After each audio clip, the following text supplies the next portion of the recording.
I'm Ruby from Ruby's Bedtime Stories, and this week I'm doing a special week of spooky Halloween books.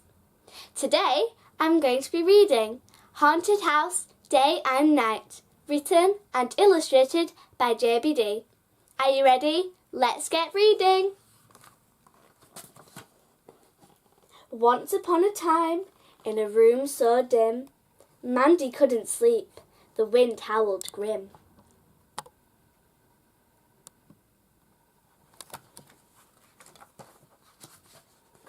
Every creak made her jump with fright. Closet sounds kept her up all night.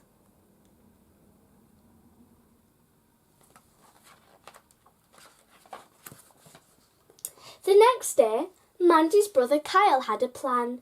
A family trip to a haunted house, oh so grand.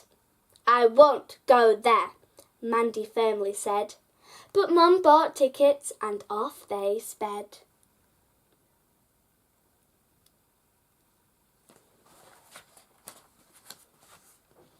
They arrived at the house with a spooky face, a worn-out building in a deserted space.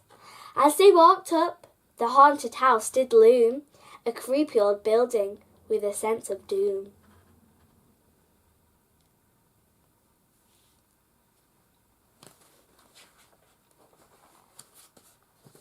They walked past other attractions in sight.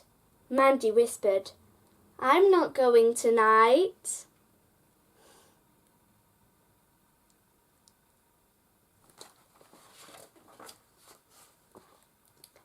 There were scary scenes and carnival games, even a strange beast to spit out flames.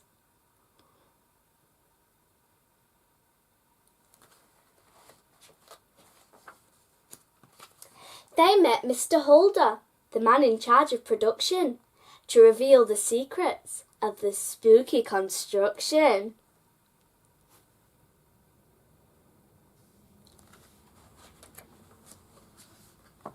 Around back, people were preparing in a haunted house that would soon be scaring.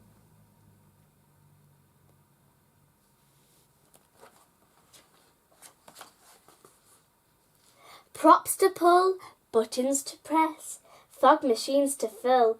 What a mess! Even stinky scents to diffuse, swamp smells and the like to amuse.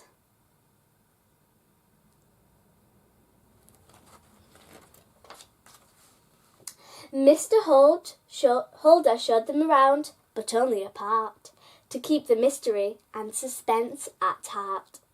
Did you think this was really outside?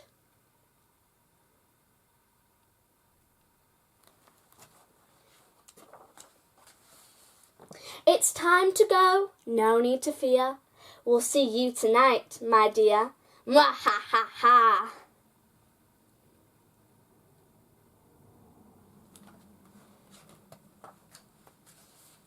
Creepy music filled the air with fright, creating a spooky vibe that lasted all night.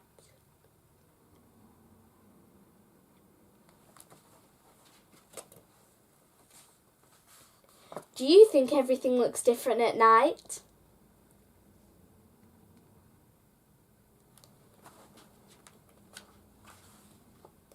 The ropes held tight with people in tow.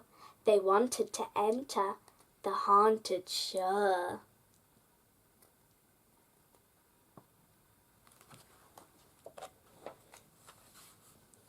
As they waited in line, actors appeared in the crowd, moving like broken toys, and some not making a sound.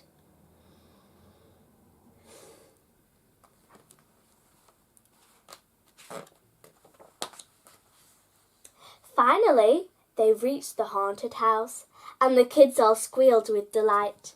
Screams of laughter echoed in the halls all through the night.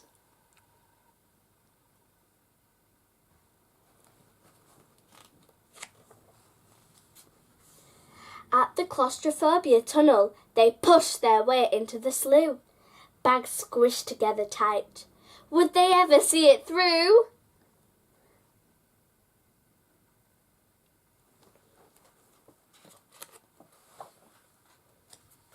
Droplets of water splashed and a mechanical swamp monster growled.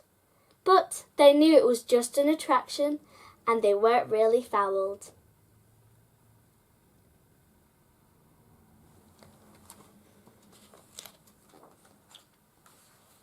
As they walked into a room, a smell so vile, rotting food and filth had been left in a pile. Ew!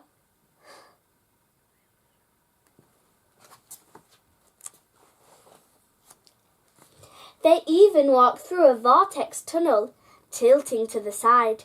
Some of them got dizzy. It was an excellent ride.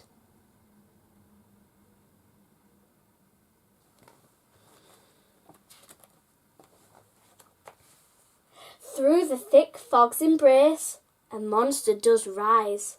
Insects hum and chirp, creating a symphony of surprise.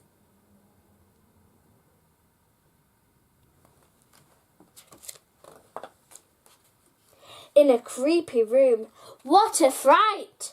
Wolves growled, a chilling sight. Grrr.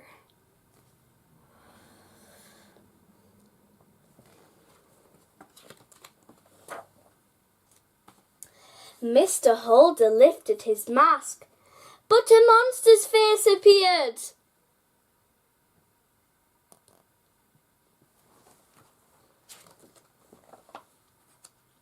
It was just an extra mask to heighten their fears.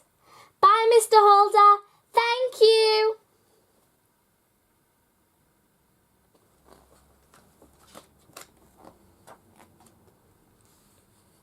Excitement soared as they talked with delight about the things that gave them a fright.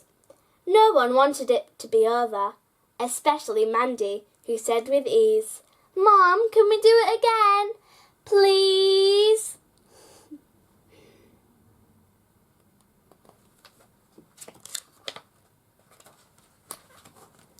Thank you for joining me today. I hope you enjoyed this spooky story.